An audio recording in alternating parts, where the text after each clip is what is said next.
आप सभी को प्रणाम। राधे राधे। कैसे हैं मेरे प्रभु के प्यारे भक्तों। आशा करती हूँ आप प्रभु कृपा से स्वस्थ होंगे, प्रसन्न होंगे और अपने जीवन में आगे बढ़ते होंगे। मैं रीना पांडे अपनी मोटिवेशनल चैनल रीना जी ब्लॉग्स में आपका बहुत बहुत स्वागत करती हूँ। मित्रों, आज जो मैं प्रसंग लाई हूँ, विषय लाई हूँ, वो ये लाई हूँ कि बजरंगबली जो है वो प्रभु श्री राम का परम भक्त हैं और हमारे शिव जी के अंशा अवतार हैं, यानी रुद्र अवतार हैं। और भगवान श्री राम जो है वो हनुमान जी को कलयुग में अमर रहने का वरदान दिए। तो अगर कोई देवता साक्षात हैं कलयुग में मित्रों, तो वो हनुमान जी हैं। आप ध्यान देकर सुनिए। बजरंगबली को अगर आप मना लिए तो आप समझ लीजिए कि भगवान नारायण, भगवान श्री कृष्ण, भगवान श्री राम भी, शिव जी भी आप पर प्रसन्न हो गए। यहाँ तक कि माता सीता, माता लक्ष्मी आप पर प्रसन्न हो जाएंगे। इसलिए हनुमान जी को जरूर प्रसन्न कीजिए। तुलसीदास जी हनुमान चालीसा लिखे हैं। जब बहुत संकट में आए थे तो हनुमान जी हनुमान चालीसा की रचना किए। तो मित्रों, आज जो मैं प्रसंग कहने जा रही हूँ बहुत ही ध्यान देने वाली है, बहुत ही सरल लगेगा क्योंकि हनुमान चालीसा सभी जानते हैं। लेकिन जैसा कि मैं बताई, जो चीज़ जितना सरल दिखाई देता है वो उतना ही कठिन होता है। जो जितना ही आपको आसान लगेगा कार्य करना, उतना ही मुश्किल लगता है। तो मित्रों, हनुमान चालीसा वैसे सभी गाते हैं, लेकिन गाने का तरीका गलत है। इतना जल्दी में गाते हैं, इतना जल्दी में गाते हैं, कितना जय हनुमान ज्ञान गुण सागर जय कबीर को तीन लोग, उनको खुद नहीं पता है कि वो कहाँ कहाँ गलती कर रहे हैं, कहाँ कहाँ त्रुटियां हो रही है, क्यों नहीं हमारा हनुमान चालीसा का करने का असर हो रहा है। ये सब ध्यान देना पड़ता है मित्रों। हनुमान चालीसा को आप अगर राग में करना जानते हैं तो बहुत अच्छा, नहीं तो हनुमान चालीसा आप धीरे धीरे गाइए। धीरे धीरे का मतलब एकदम स्लो नहीं, मतलब ऐसा कि आप स्पष्ट शुद्ध गा सकें, शुद्ध उच्चारण हो सके। कितना व्यक्ति को मैं देखती हूँ कि वो हनुमान नहीं बोल करके हनुमान बोल देता है, हलमान। अब आप समझिए कि आपका नाम XYZ कुछ भी है और उस नाम को जैसे कि मैं उदाहरण देती हूँ, मैं अपना ही उदाहरण देती हूँ। मेरा नाम रीना है और हमको कोई लीना बुलाएगा तो मैं जल्दी उधर नहीं देखूंगी, क्योंकि मेरा लीना नाम है ही नहीं। सिर्फ एल का अंतर हो गया, एल का अंतर हुआ तो नाम अलग हो गया, रीना नहीं रहा, लीना हो गया।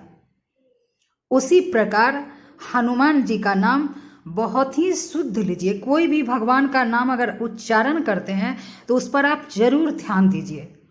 शब्द उच्चारण तो कर रहे हैं लेकिन उस पर ध्यान नहीं दे रहे हैं। हनुमान चालीसा बहुत ही कारगर है मित्रों। हमारे जीवन में अगर हनुमान जी आ गए, हनुमान जी की अगर कृपा हो गई, तो ब्रह्मा, विष्णु, शिव, भगवान श्री राम, भगवान श्री कृष्ण, माता दुर्गा, माता सीता, माता लक्ष्मी, इन सभी की कृपा आपके ऊपर बरसने लगेगी। सिर्फ एक हनुमान चालीसा करने से, अगर आप प्रेम पूर्वक जिस प्रकार मैं बता रही हूँ वैसे आप कीजिएगा। वैसे देखिए, हनुमान चालीसा जो है, कहा जाता है जो 7 बार पाठ कर जोई, बोला जाता है ना, जो 7 बार पाठ कर। तो इसका एक अर्थ होता है, कितना जन 100 बार बोलते हैं कि 100 बार हनुमान चालीसा पढ़ना चाहिए अपना मनोकामना पूर्ति करने के लिए। कितने जन इसे 7 बार लेते हैं, ओनली सिर्फ 7 बार। आप अगर कोई मनोवांछित फल पाना चाहते हैं, कुछ आपकी इच्छा है, अगर आपकी नौकरी में परेशानी आ रही है, अगर आपका व्यापार सही ढंग से नहीं चल रहा है, आप जो भी कार्य शुरू करते हैं बिजनेस में और आप असफल हो जाते हैं, संतान नहीं हो रही हो या संतान हो गई है तो आपकी बातें नहीं मान रहा हो, या आपके संतान को नजर गुजर बहुत लगती हो, चाहे आपके शरीर पर कोई नेगेटिव एनर्जी हो, नेगेटिव शक्ति हो, जिसे हम लोग भूत पिशाच कहते हैं, होता है शरीर में, कहीं से आपके कपड़े के द्वारा या आप मीठा खाकर बाहर निकली तो जो गलत शक्तियाँ होती है उन्हें मीठा बहुत आकर्षित करता है, तो वो प्रवेश कर जाते हैं आपके शरीर में उस मीठा को खाने के लिए। इसीलिए कहा जाता है मीठा खाकर घर से बाहर नहीं जाना चाहिए, या रास्ते में भी अगर आप मिठाई खाएं, जैसे होता है कितना जन मिठाई दुकान पे खड़े होकर मिठाई खाते हैं, हाथ धोते हैं और चलते बनते हैं, नहीं, वहाँ पे एक घूंट भी आप जल जरूर ले लीजिए, क्योंकि रास्ते में चलिएगा तो वो लोग को मीठे का सुगंध जो है बहुत जल्दी अट्रैक्ट करता है, आकर्षित करता है गलत शक्तियों को। तो मित्रों, आप जो है, मैं जैसा बता रही हूँ, आपका धन नहीं रुकता हो, बहुत तरह के आपके जीवन में बाधाएं आ रही हो, तो आप किसी भी मंगलवार से, लेकिन याद रखिएगा मित्रों, वो मंगलवार शुक्ल पक्ष की हो। उत्तरायण जो होता है, अगर उत्तरायण में आप कोई भी अनुष्ठान या व्रत शुरू करते हैं तो बहुत ही उत्तम है, नहीं तो हनुमान चालीसा में कोई ये नहीं है कि आपको उत्तरायण देखना ही पड़ेगा। वैसे चैत्र मास आ रहा है मित्रों, भगवान राम का अवतार दिवस, माता का नवरात्रि आ रहा है उसी में, तो आप उसमें भी मंगलवार पड़े तो आप उस दिन से ये जो मैं बता रही हूँ, आप हनुमान चालीसा शुरू कर दें। क्या करना है, बस सरल विधि बता रही हूँ, कुछ नहीं करना है। बस अगर आपके घर में भगवान राम, माता सीता, हनुमान जी का, अगर जैसे राम मंदिर होता है ना, उसमें चारों भाई हैं, भगवान सिंहासन पर बैठे हैं, हनुमान जी भी गदा लेकर बैठे हैं, इस प्रकार का अगर आपके घर में तस्वीर है तो अति उत्तम।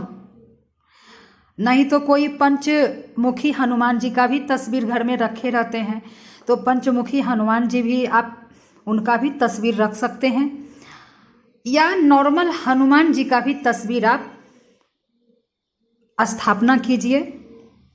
एक चौकी बिछाइए, चाहे आपका पूजा स्थल जहाँ है, अगर वहाँ पे हनुमान जी को आप विराजमान किए हुए हैं तो आप वहीं पे हनुमान जी को आप विराजित कीजिए तस्वीर को, और उसके बाद गंगा जल से एक कपड़े से उनको पोंछिए। अगर श्री विग्रह है हनुमान जी का, अगर मूर्ति है तो आप स्नान कराइए, लेकिन मैं सिंपल विधि बता रही हूँ, बिल्कुल सरल विधि जो कि आप नित्य कर सकते हैं। तो मित्रों, आपका जो भी मनोकामना हो, जो भी इच्छा हो, हनुमान जी के समक्ष रख दें और वहाँ पे हनुमान जी का तस्वीर रख करके उनको साफ कपड़ा से गंगा जल लगाकर पोंछ दें। हनुमान जी को रोली तिलक लगाएं, हनुमान जी को सिंदूर लगाएं। फिर हनुमान जी को अक्षत जो है वो सिंदूर हाथ से ही छुइएगा तो लाल हो जाएगा, वो अक्षत लगा दें हनुमान जी को। चरणों में भी लगाइएगा हनुमान जी का। और उसके बाद जो है हनुमान जी को लाल पुष्प चढ़ाइएगा मित्रों। लाल पुष्प हनुमान जी को खासकर गुलाब फूल बहुत पसंद है, लेकिन अगर गुलाब फूल रोज नहीं चढ़ा सकते हैं तो अड़हुल का फूल यानी कि कोई भी लाल फूल अगर हो तो आप लाल फूल हनुमान जी को अर्पित कीजिए। हनुमान जी को भोग में वैसे फल में हनुमान जी को केला सबसे मनपसंद फल है, तो हनुमान जी को आप अगर 2 केले अर्पित करते हैं, और याद रखिएगा आप जो भी भोग लगा रहे हैं हनुमान जी को तुलसी पत्र जरूर छोड़िएगा। तुलसी पत्र के बिना हनुमान जी भोग तो लेते हैं लेकिन उन्हें संतुष्टि नहीं मिलती है, इसलिए तुलसी पत्र जरूर छोड़िएगा। और अगर फल नहीं अवेलेबल है तो आप भुजा चना, भुजा हुआ चना और गुड़ हनुमान जी को बहुत पसंद है, आप हनुमान जी को वो भोग लगाइए। और उसके बाद मित्रों जब पूजा हो जाए, हनुमान जी को वस्त्र में अगर आप लाल कपड़ा, लाल चुनरी जो होता है वो भी हनुमान जी को आप अर्पित कर सकते हैं। और अगर वो नहीं है तो आप कच्चा सूत्र जो रक्षा सूत्र होता है आप वो भी वस्त्र के रूप में हनुमान जी को भेंट कर सकते हैं। उसके बाद मित्रों आप अपने हाथ में संकल्प लीजिए कि हे बजरंगबली, आज मंगलवार के दिन से मैं आपका हनुमान चालीसा शुरू कर रही हूँ या कर रहा हूँ, और अपना मनोकामना, अपनी इच्छा बोल दीजिएगा हनुमान जी को। और आज मंगलवार के दिन से मैं नित्य पाठ करूँगा या करूँगी जब तक कि मेरा मनोकामना आप पूरा नहीं कर देंगे। मित्रों मात्र 7 बार आपको हनुमान चालीसा पढ़ना है, 100 बार नहीं, मैं 7 बार वाला बता रही हूँ। मैं ऐसा की हूँ। मैं एक जगह इंटरव्यू देने जा रही थी जॉब में टीचर का, तो मैं बजरंगबली को बोली थी कि बजरंगबली अगर मेरी मनोकामना पूर्ण हुई, अगर मैं सेलेक्ट हो गई, क्योंकि मेरा कुछ कागज़ जो है, डॉक्यूमेंट्स जो है वो गुम हो गया था, तो शायद मैं नहीं चुनी जाती, तो शायद क्या नहीं ही चुनी जाती मित्रों। तो मैं हनुमान जी को अर्जी लगाई कि बजरंगबली मैं 100 बार तो मुश्किल है क्योंकि घर का सारा कार्य करना पड़ता है, एक दिन की तो बात नहीं है, तो मैं 7 बार हनुमान चालीसा आपका रोज करूँगी जब तक कि मेरा मनोकामना आप पूरा नहीं कीजिएगा। मित्रों मैं आपको जो बता रही हूँ, जो विधि से जो बता रही हूँ, सच पूछिए मैं की, और हनुमान चालीसा 7 बार एक एक पाठ करती थी और एक पुष्प हनुमान जी के सामने छोड़ देती थी, चाहे वो लाल पुष्प गेंदा का हो वही, तो मैं एक पुष्प हनुमान जी के आगे छोड़ देती थी। तो ऐसे करके मित्रों, नहीं तो जो भुजा हुआ चना आप हनुमान जी को प्रसाद में रखे हैं उस भुजे चने को भी 7 बार गिनती के लिए, सिर्फ गिनती के लिए आप रखिए, और जितनी बार आप हनुमान चालीसा का पाठ कर रहे हैं उतनी बार जो है एक एक पाठ शेष हुआ, विराम हुआ, आप हनुमान जी के चरणों में एक चना रख दीजिए, उसके बाद फिर दूसरी पाठ हुई, इस तरीके से 7 बार पाठ करने के बाद उस चना को हनुमान जी के चरणों में आप छोड़ दीजिए।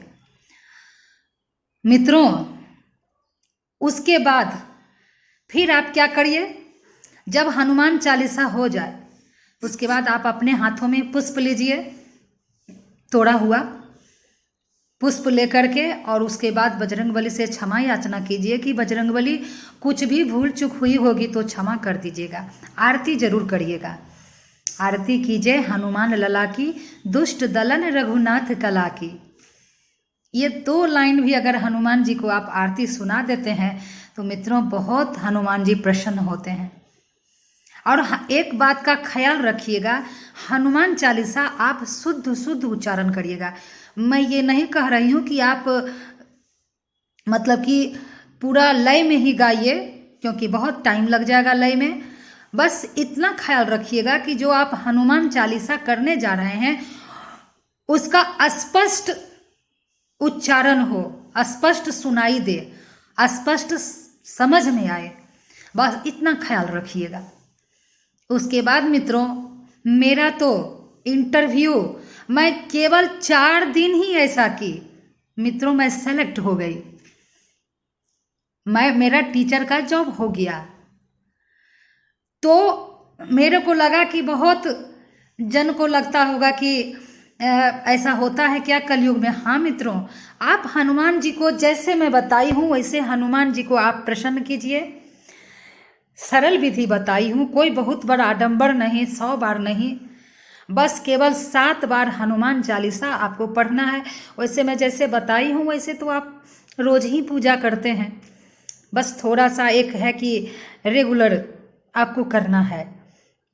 और 7 बार हनुमान चालीसा का गायन कीजिए।